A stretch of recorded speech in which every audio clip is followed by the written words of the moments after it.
अल्हम्दुलिल्लाहि नहमदुहु व नस्तईनुहु व नस्तगफिरुहु व नु'मिनु बिही व नतवक्कलु अलैहि व नऊज़ु बिल्लाहि मिन शुरूरि अनफुसिना व मिन सय्यिआति अमालिना मन यहदिहिल्लाहु फला मुदिल्ल लहु व मन युद्लिलहु फला हादिय लहु व अशहदु अन ला इलाहा इल्लल्लाहु वहदहु ला शरीक लहु व अशहदु अन्न मुहम्मदन अब्दुहु व रसूलुहु अम्मा बअद फ़क़द क़ाल अल्लाहु सुब्हानहु व तआला फ़ी कलामिहिल मजीद अऊज़ु बिल्लाहि मिनश शैतानिर रजीम बिस्मिल्लाहिर रहमानिर रहीम या बनी इसराईल अज़्कुरू निअमती अल्लती अनअमतु अलैकुम व औफ़ू बिअहदी ऊफ़ि बिअहदिकुम व इय्याय फ़रहबून व क़ाल अन्नबी सल्लल्लाहु अलैहि वसल्लम रक़अतुल फ़ज्र खैरुम मिनद दुनिया व मा फ़ीहा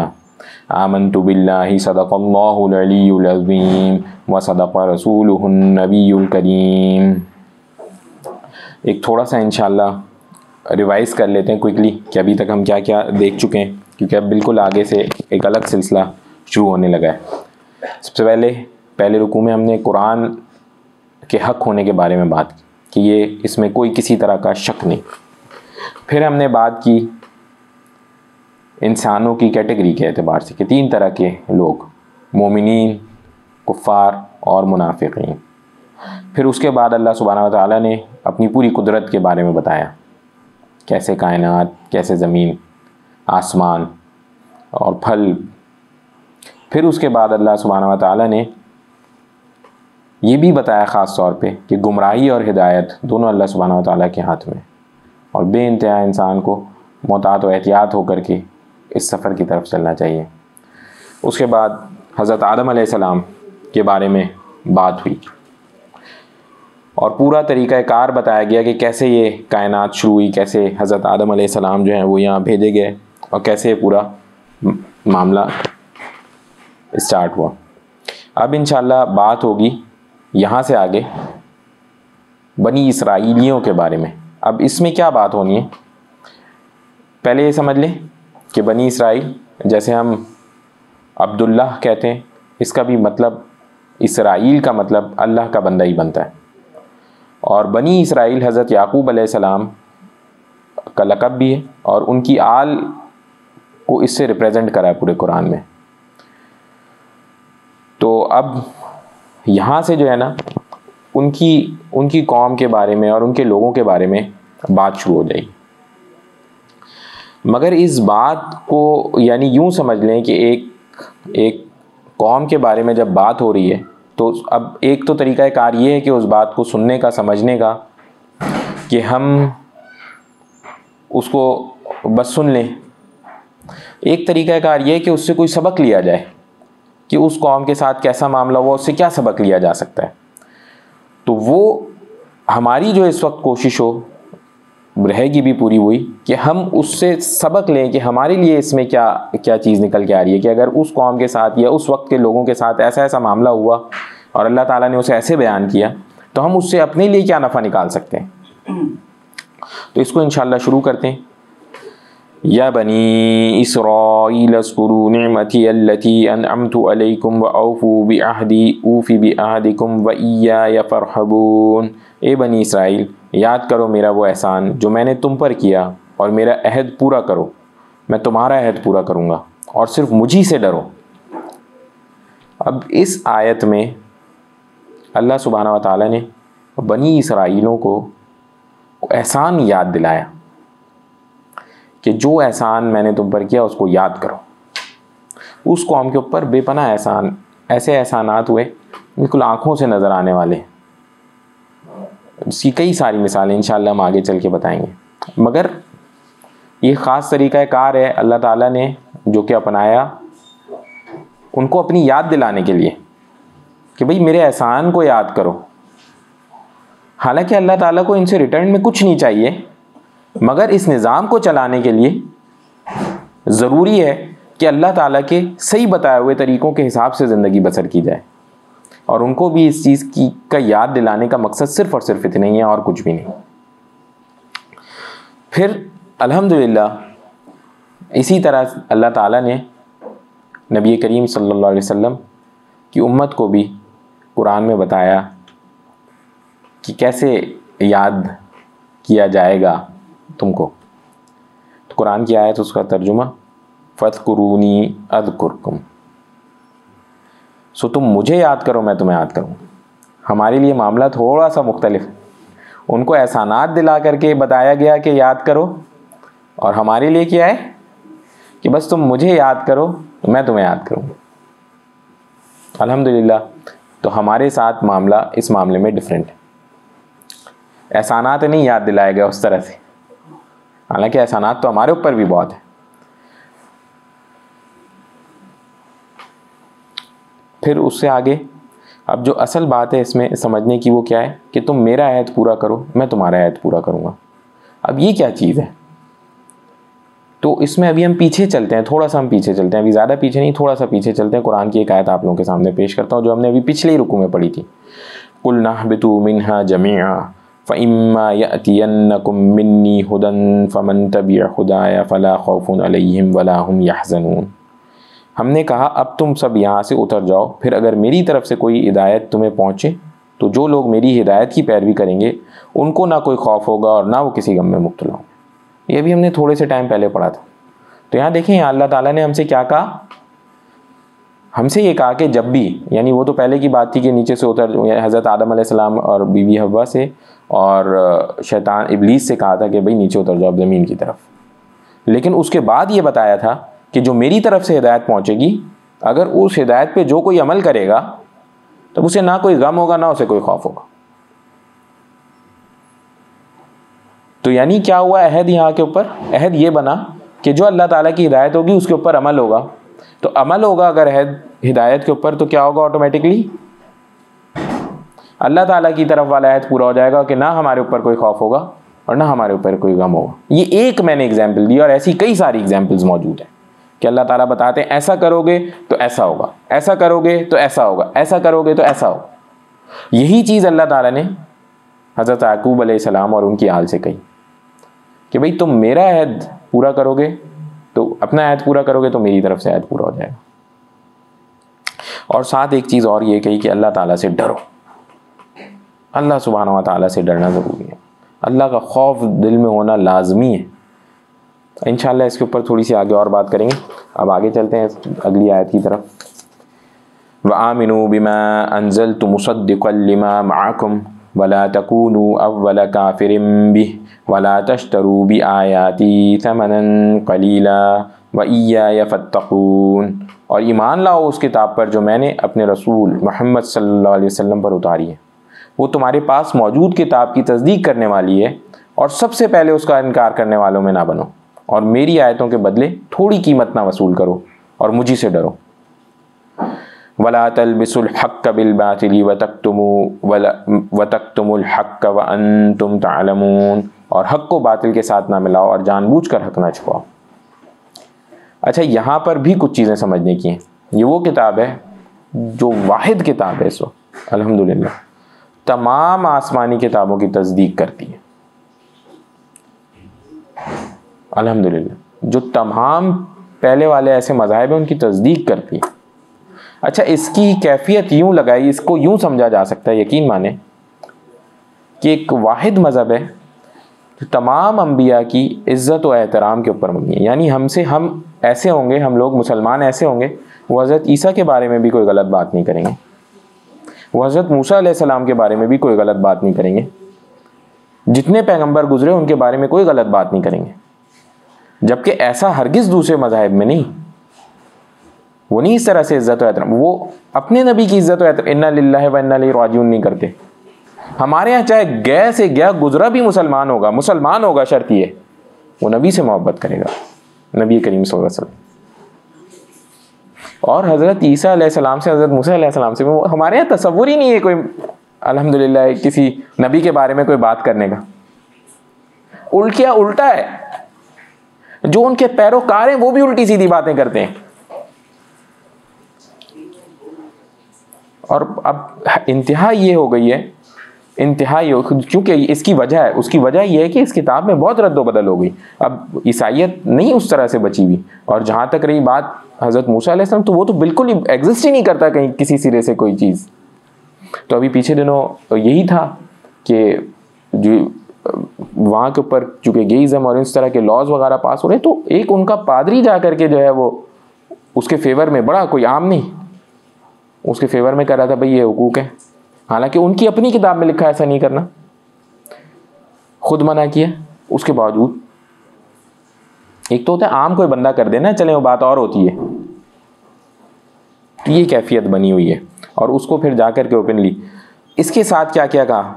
अब देखें, ये एक दूसरा पॉइंट है, ये बहुत अहम पॉइंट है जो समझने के लिए, और ये हम मुसलमानों में अब इस वक्त आ चुका है। देखें, क्योंकि हमारा अब आगे से, शुरू में मैंने आपको बताया कि हमारा मिजाज यही होगा कि हम दूसरी कौम से जो भी खिताब अल्लाह ताला ने किया है उससे अपने लिए समझ निकालें, समझें कि अल्लाह ताला ने उनसे क्या बात की।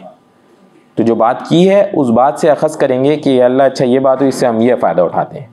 तो अब देखें दूसरी बात इसमें क्या है, वला तकूनु अव्वला काफिरिन बिह, कि सबसे पहले तुम मुनकर करने वालों में ना हो जाना। अच्छा, उनकी किताबों में नबी करीम सल्लल्लाहु अलैहि वसल्लम की आमद के बारे में तस्करा मौजूद था, मौजूद है,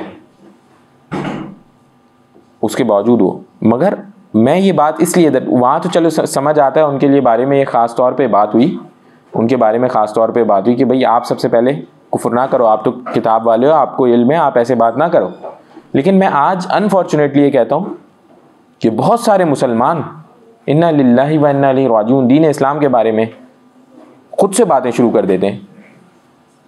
हालांकि अभी शुरू में ही हम कोई बहुत आगे नहीं चले गए, हम अभी 30-40 आयतों में ही हैं, 40वीं आयत 41वीं आयत है जिसका तर्जुमा मैं आपके सामने पढ़ रहा हूँ। बात हो रही है उनसे जो कि अहले किताब है कि भाई आप सबसे पहले इसकी मुखालिफत में ना उतर आना। और अनफॉर्चुनेटली हम मुसलमान आज के इस दौर के इसी बुराई में मुलव्विस हैं और तरह तरह के इसमें चीज़ें निकालते हैं कि ये ठीक नहीं है, खुदा नास्ते है, ठीक नहीं है, ठीक नहीं। बहुत मसाइल हैं, एक तो नहीं, दाढ़ी का मजाक उड़ाने वाले कितने सारे लोग मिल जाएंगे आपको। इन्ना लिल्लाहि व इन्ना इलैहि राजिऊन नहीं रखना एक अलग अलग मसला है, मजाक उड़ाना एक अलग मसला, ये कुफ्र की तरफ निकल गया। इसका मतलब उसकी अहमियत नहीं मानी। और इतने सारे में एक नहीं, दूसरा निकाह कितने सारे लोग बुरा समझते हैं, हालांकि ये कैसे बुरा हो सकता है, तो हक बात है। फिर ऐसे कई मसाइल हैं, तो ये क्या है, कुफ्र है ना अल्लाह ताला के अहकामात के साथ, इसकी कोई गुंजाइश नहीं है। इसी तरह से ये उनको भी मना किया गया था। फिर एक बात ये हुई कि थोड़े से पैसों के बदले में मेरी निशानियों को मत खराब करो, ना बदलो उनको, थोड़ी सी चीज़ों के बदले में मत छुपाओ। अब यहाँ के ऊपर जो है ना, ये एक उधर ये तरीका रिवाज था कि अपनी मर्ज़ी से, चूँकि देखें उनको वो उस तरह से, जैसे अल्हम्दुलिल्लाह हम एक अलग ही, अल्हम्दुलिल्लाह अल्लाह ताला ने मुसलमान उस तरह तसव्वुर भी कभी कभी नहीं कर सकते। कुरान हम तब्दील करने का सोच नहीं सकते, वो लोग एडिट कर लिया करते थे थोड़ा थोड़ा अपने हिसाब से ज़रूरत के लिए। तो अभी रिसेंटली उनकी बाइबल अभी कोई ज़्यादा नहीं, 100-150-200 साल पहले की प्रॉपर एडिट हुई हुई है कि एक वक्त के बादशाह ने उसको एडिट कराया। चलें 200-250 हो गए, मुझे एग्जैक्ट नहीं पता, अभी रिसेंट है, ये रिसेंट ही हुआ ना। और वो क्या होता था, जो भी उस वक्त के टॉप लोग होते थे वो थोड़े से पैसे ले करके कुछ चीज़ों को छुपा लिया करते थे, कोई अहकामात बयान ही नहीं करते थे। और फिर अल्लाह ताला ने यही कहा आखिर में कि मुझी से डरो, डरो इन सारे मामलात में अल्लाह ताला से डरो। फिर दूसरी आयत में अल्लाह ताला ने कहा हक को बातिल के साथ ना मिलाओ। अब ये वही बात है, देखिए हम एक बंदे को पता है ये हक है, ये सच है, अब वो क्या करता है, हक को कुछ जाहिर करता है, कुछ अपनी तरफ से भी मिला लेता है बातिल, कुछ 2 बातें और जोड़ देता है, 3 बातें और जोड़ देता है। तो क्या हुआ, हक और बातिल मिला दिए, तो क्या हुआ, इससे क्या होगा, असल बात का जोर भी ख़त्म होता जाएगा। क्योंकि इंसान को पता चल जाता है फितरत में कि 3 चीज़ें आप बुरी जोड़ देंगे, गलत जोड़ देंगे, जो वो जान जाएगा कि गलत है, हक की भी वैल्यू अब कम हो गई ना। हक और बातिल को साथ जोड़ने से मना किया गया, और जो जानते हो वो मत छुपाओ। तो बनी इसराइलियों की किताबों में ये वाज़ेह था कि नबी करीम सल्लल्लाहु अलैहि वसल्लम आखिरी नबी आएंगे, और इस तरह से उनकी पैरवी होगी, इस तरह से किताब नाजिल होगी, सारी चीज़ें मौजूद थी। उसके बावजूद वो नहीं बयान करते थे, जानते थे नहीं करते थे। हमारे लिए क्या चीज़ है इसमें, मैंने क्या कहा, हम जो भी बात करेंगे वो हमें क्या समझना है उसको दिमाग में रखेंगे। हमें क्या है, हमें जब पता है एक बात हक है, चाहे हम जितना भी छुप जाएं भाग जाएं, उससे छुप भाग नहीं सकते। हक है, दीन इस्लाम हक है, अहकामात हक है, तो जितनों पे हमें अमल करना है हमें अमल करना है, इसमें कोई गुंजाइश नहीं है। फिर आगे बात हुई, वक़ीमुस्सलात व आतुज़्ज़कात वरकऊ मअर राकिईन, और नमाज कायम रखो और ज़कात अदा करो और रुकू करने वालों के साथ रुकू करो। सवाल ये पैदा होता है, पीछे भी यही बातें हुई थी कि नमाज पढ़ो, और अभी आगे कई जगह ये बातें दोबारा होंगी, नमाज पढ़ो, ज़कात दो। एक बार बता देते तो सही नहीं था? एक बार बता देते तो क्या सही नहीं था? सवाल होना चाहिए ना कि इतनी बार क्यों बताया भाई, इतनी बार क्यों कहा नमाज पढ़ो, क्यों कहा? कुछ दे सकता है कोई बंदा जवाब, भाई ये इसलिए कहा? अहमियत जाहिर करने के लिए कहा जी। अच्छा, आप यूं समझें इसको, हम ज़रा देखें, एक बच्चा छोटा होता है, छोटा बच्चा होता है, वालिदैन उसको कितनी बार गलत काम से रोकते हैं, कितनी बार कहते रहते हैं खाना खा लो, कितनी बार उसको मना करते हैं हाथ मुंह में नहीं डालो, गिन भी नहीं सकते। कितनी बार उसको कहते हैं नंगे पाँव मत चलो, ठंड लग जाएगी, सर्दियों के दिन है आज, कहते हैं कि नहीं कहते? ये एक बार कह देते हैं बस। ये रिश्ता जो है ना अल्लाह ताला का इंसान के साथ। अच्छा, जब बड़े हो जाएं, बहुत से लोग बड़े हो जाएं तो भी उनके वालिदैन उनको कुछ ना कुछ समझाते रहते हैं कि तुम इतना थका ना करा करो, वक्त से सो जाया करो, आराम भी किया करो। अभी जवान हो गए, अकल आ गई, शऊर आ गया, उसके बावजूद भी वो रहनुमाई करते रहते हैं, और बचपन से उन्होंने कितनी बार वही बात कह दी होती है कि हम गिन नहीं सकते। तो अल्लाह सुब्हानहू व तआला ने इसी तरह से ये अहकामात हमें बार बार बताया और फिर हुक्म किया कि इसको बार बार पढ़ते रहो। ये भी हुक्म किया कि बार बार पढ़ते रहो। वजह क्या है? हम वही फितरत है जो बच्चे की फितरत है ना, वही हमारी फितरत है। हम भूल जाएंगे, हमसे छूट जाएंगी, हम नहीं पकड़ पाएंगे, कमज़ोर हैं। ध्यान दें, देख लें, और हक होती है वालिदैन की बात पे गौर करें, पता चल जाएगा हाँ भाई दोबारा यही गलती कर रहा हूँ, तो लिहाजा वो हक कह रहे हैं। अब वो ना मानो एक और बात है, इनके हक रहे हैं पता होता है। फिर इसी तरह से यही मामला अल्लाह ताला ने हमारे साथ जगह जगह बताया। तो जब भी यूँ ऐसा कोई हुक्म आ जाए दोबारा पढ़ने को, तो एक सोच तो यह है कि दोबारा हम ये कहें कि देखो, जिस कहते नहीं है फिर मेरे वालिद साहब ने यही कह दिया, फिर वालिदा ने यही कह दिया। और एक सोचिए कि मोहब्बत का तकाजा इतना ज़्यादा है कि अभी भी मुझसे इतनी मोहब्बत है, इतना ख्याल करते हैं, फिर कहते हैं ये करो तुम्हारा इसमें फ़ायदा है, ये करो तुम्हारा इसमें फ़ायदा है, ये करो तुम्हारा। तो जिस दिन पढ़ें वो इस नीयत से पढ़ें कि अल्लाह ताला की तरफ से फिर मेरे लिए ख्याल और मोहब्बत वाला वक्त आ गया कि तुम ये करो। वो बचाना चाहते हैं ना, देखिए हमें जन्नत के लिए पैदा किया, इस दुनिया के लिए नहीं पैदा किए गए वे। तो हमारा इम्तिहान गाह है, एक मुश्किल कैफियत से गुजरना है। अदर हमें जिस जगह के लिए पैदा किया हुआ है उस जगह के तरीके हैं वो कि भाई ऐसे जाना है तुमने यहाँ तक, तो बेपनाह मोहब्बत वाला मामला है, उसको समझने की बात है। तो कोशिश करेंगे कि समझेंगे। तो जी यहाँ के ऊपर इसलिए बात समझने की है कि इसलिए हमें बार बार कहा गया, आगे भी कहा जाएगा। तो इंशाअल्लाह याद रहेगी ये बात कि भाई ये अल्लाह ताला की हमसे मोहब्बत है, हमें बार बार याद दहानी कराते हैं, तुम्हारी भलाई की बात है, तुम इस तरह से चलो लाइफ में। फिर आगे क्या है? अतअमुरूनन्नास बिलबिर्रि व तंसौना अनफुसकुम व अंतुम ततलूनल किताब अफला ताक़िलून। क्या तुम लोगों को नेकी का हुक्म देते हो और ख़ुद अपने आप को भूल जाते हो, हालांकि तुम किताब पढ़ते हो? तो क्या तुम्हें अकल नहीं? दोबारा बात हो रही है बनी इसराइलियों से, वो लोगों से। अब ये क्या था माजरा? बहुत सारे उनके आलिम ऐसे थे कि जो इस बात को जानते थे कि नबी करीम सल्लल्लाहु अलैहि वसल्लम ये पक्के नबी हैं, इसमें कोई दूसरी राय नहीं है। मगर चूंकि इंसान इतनी ज़्यादा उसमें लग चुका होता है ना कि एक मर्तबा, अब सारा वो मर्तबा और सारी वो बेनिफिट्स वगैरह वो सब मसले में पड़ सकते हैं, तो बहुत सारे लोगों को कहते थे कि हाँ ठीक है उनके साथ मुसलमान हो जाओ, तफासिर में।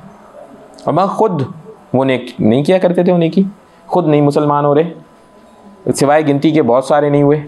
बनी इसराइलियों में से, ख़ास तौर पे ईसाइयों में से, यहूदियों में से बहुत थोड़े मुसलमान हुए, हालांकि उनसे सबसे ज़्यादा एक्सपेक्टेशंस थी कि ज़्यादा मुसलमान होंगे, क्योंकि उनके पास ये इन्फॉर्मेशन मौजूद थी कि ऐसे आएंगे नबी करीम सल्लल्लाहु अलैहि वसल्लम। तो उनके बारे में बात हुई कि भाई ये आप खुद कर जाते हैं, नेकी का दूसरों को हुक्म देते हैं और आप हालांकि ख़ुद उस पर अमल नहीं करते। ठीक है, ये बात तो हमने समझ ली। और उनके साथ ये जोड़ा कि हालांकि तुम किताब पढ़ते हो तो क्या तुम्हें अकल नहीं, ये उनसे बात हुई। वो किताब पढ़ते थे तो क्या उन्हें अकल। हमारा मिजाज, दोबारा मैं दोहराऊंगा, हमने क्या सीखना है? क्या ये बात एज इट इज़ हमारे ऊपर ट्रू नहीं होती? कुछ हिस्सा इसका हमारे ऊपर ट्रू नहीं होता क्या? क्या हमने किताबी अहकामात नहीं पढ़े हुए? क्या हमें पता नहीं है? किताब पढ़ने वाले हैं ना हम सारे, हम सारों को पता है नमाज फ़र्ज़ है, हम सारों को पता है फ़लाने गुनाह है, फ़लाने गुनाह है, फ़लाने गुनाह है। खुद अमल की बारी आती है तो नहीं करते। है एज इट इज़ हमारे लिए, यानी मुझे बताए ना। तो जैसे उनसे ये बात हो रही थी अल्लाह ताला की तरफ से, तो यही बात हमसे भी आज हो रही है कि भाई तुमने भी किताब पढ़ ली। हम में से बहुत सारे लोग ऐसे भी होंगे दूसरों को नेकी का हुक्म दे रहे होंगे कि तुम अच्छा काम करो, ये करो, वो करो, वो करो, इन्ना लिल्लाहि व इन्ना इलैहि राजिऊन, खुद नहीं करते होते होंगे। हमारे इस दौर में तो बड़ी सी, वो कहते हैं ना, अमल करने वाले लोग तो गिनती के थोड़े से, अच्छा, और अमल करने के बाद कोई उस पर अच्छाई बताने वाले, सॉल्यूशंस प्रोवाइड करने वाले थोड़े ज़्यादा, तनकीद करने वाले तो इतने कि बस ना पूछो। तो वो क्या वजह है? वो तनकीद खुद नहीं होगा काम, दूसरे के ऊपर बात हो जाएगी। तो ये एज इट इज़ हमारे ऊपर भी ट्रू है। चुनाचा एक हदीस है, नबी करीम सल्लल्लाहु अलैहि वसल्लम ने फरमाया, क़यामत के दिन एक आदमी को लाया जाएगा और आग में फेंक दिया जाएगा, उसकी पेट की अंतड़ियाँ बाहर निकल पड़ेंगी। इसी हदीस आपसे मैं शेयर कर रहा हूँ। वो उनके गिर्द इस तरह चक्कर लगाएगा जिस तरह गधा चक्की के गिर्द लगाता है। अहले जहन्नम उसके पास जमा हो जाएंगे और उससे कहेंगे कि फ़लाँ, यानी जो भी बंदा था, फ़लाँ तुम्हारे साथ क्या हुआ? क्या तुम नेकियों की तलकीन और बुराइयों से मना नहीं किया करते थे? वो कहेगा ऐसे ही था, मैं नेकियों का हुक्म देता था, खुद नेकी के काम नहीं करता था, और बुराइयों से रोकता था और ख़ुद उनका इर्तिकाब करता था। तो जहन्नुम में वो शख्स, उसकी कैफियत कि जब आग में डाला गया तो अंतड़ियों के ज़रिए, जैसे गधा चक्की के इर्द गिर्द घूमता, समझने की बात है, इस दौर में तो मशीनें हैं, वरना उस दौर में वो इस तरह से यूँ घूमा करता था, उस तरह वो घूमता है, ऐसे वो घूमेगा। तो अहले जहन्नम जमा होंगे उसके पास, वो पूछेंगे भाई क्या बात है? तो उसकी सिर्फ वजह ये होगी कि वो लोगों को अच्छाई का हुक्म देता था और ख़ुद बुराई करता था। लोगों से कहता था ये ना करो, ये गलत काम है, खुद वही काम करता था। तो इतनी ज़्यादा जिम्मेदारी है। जैसे जैसे इल्म का आ जाए, कल हम अपने ही बच्चों को बहुत सारी चीज़ें सिखाते हैं और ख़ुद हालांकि कि उनका इर्तिकाब कर रहे होते हैं। बोलते हैं झूठ नहीं बोलो, खुद झूठ बोल रहे होते हैं। बड़ों से इज्जत और एहतराम से रहो, खुद वो कर नहीं रहे होते। तो यही कैफियत हैं, और तो कोई थोड़ी है। अब इसमें नमाज, हज, ज़कात की बात थोड़ी हो रही। दूसरों को अच्छाई का हुक्म दे रहे हैं, खुद उसी बुराई में लगे हुए जानबूझ करके। तो ये चीज़ है, इसमें इसका बिल्कुल एहतियात रखी जाए कि जब अपने लिए कोई चीज़ कहें तो वो करें भी, जैसा दूसरे के लिए पसंद करते हैं। एक बंदा अच्छा काम करे तो ख़ुद भी अपने लिए वैसे ही करें, और करके मैं तो कहता हूँ एज एन एग्जाम्पल दूसरों के सामने अपने आप को पेश करें। तो बच्चे, जानने वाले, रिश्तेदार उस बात की अहमियत भी लेंगे। नबी करीम सल्लल्लाहु अलैहि वसल्लम ने और सहाबा हज़रात ने अमल से करके दिखाया, तो आज तक उनके पैरोकार ऐसे। अमल नहीं होता तो कुछ भी नहीं था, सिर्फ बातें होती। वस्तईनु बिस्सब्रि वस्सलाह व इन्नहा लकबीरतुन इल्ला अलल ख़ाशिईन। और सब्र और नमाज से मदद चाहो, और बेशक नमाज ज़रूर भारी है मगर उन पर जो दिल से मेरी तरफ झुकते हैं। अल्लज़ीन यज़ुन्नून अन्नहुम मुलाक़ू रब्बिहिम व अन्नहुम इलैहि राजिऊन, जिन्हें यकीन है कि उन्हें अपने रब से मिलना है और उन्हें उसी की तरफ लौट कर जाना है। आखिर में ना अल्लाह ताला बस वो टिप्स एंड ट्रिक्स वाला टाइम चल रहा है। अब ये टिप्स एंड ट्रिक्स वाला टाइम चल रहा है, यानी इसको आजकल के दौर में कहते हैं, आप मुझसे पूछें अगर क्या, तो गाइड वाला टाइम चल रहा है, गाइडेंस वाला टाइम चल रहा है। तो अल्लाह ताला ने क्या कहा, वहाँ से अब बनी इसराइलों वाली बात से आगे वाली बात है ये। अब अल्लाह ताला फरमा रहे हैं कि भाई नमाज और सब्र से मेरी मदद हासिल करो, और फिर ये बता रहे हैं कि नमाज उन्हीं लोगों पर भारी है या उन पर भारी नहीं है जो दिल से मेरी तरफ रुजू करने वाले हैं। उन पे नमाज भारी कोई नहीं है, उनके लिए नमाज मज़े की चीज़ है, बाकियों पे भारी हो जाती है। अब ये दोबारा अपने ऊपर नज़र लगा लें कि मेरे साथ नमाज का क्या मामला है, लुत्फ़ वाला मामला है या भारी वाला मामला है। क्योंकि हमारा मिजाज यही है कि भाई हम जो पढ़ेंगे वो अपने साथ जोड़ते हुए पढ़ेंगे। मैं जो पढ़ूंगा ऐसे ही पढ़ते हुए यूँ नहीं गुजर जाऊंगा कि भाई पढ़ लिए कुरान की आयत, तर्जुमा भी हो गया, काम ख़त्म। अपने साथ जोड़ना ज़रूरी है इस बात को। अब ये हम अपने साथ जोड़ लें, देख लें नमाज में लुत्फ़ आ रहा है मुझे, या नमाज मेरे लिए एक बस किसी तरह हो जाए ये, और कुछ तो हो ही नहीं, छूटी हुई है बिल्कुल ही। तो अगर नमाज में लुत्फ़ आ रहा है तो अल्लाह ताला ने बता दिया खुद से, उनके लिए जो मेरी तरफ झुके हुए हैं उनके लिए बहुत आसान है, उनके लिए लुत्फ़ की चीज़ है। अब चुनाचा हदीस पाक में आता है, सिर्फ फजर की 2 रकत।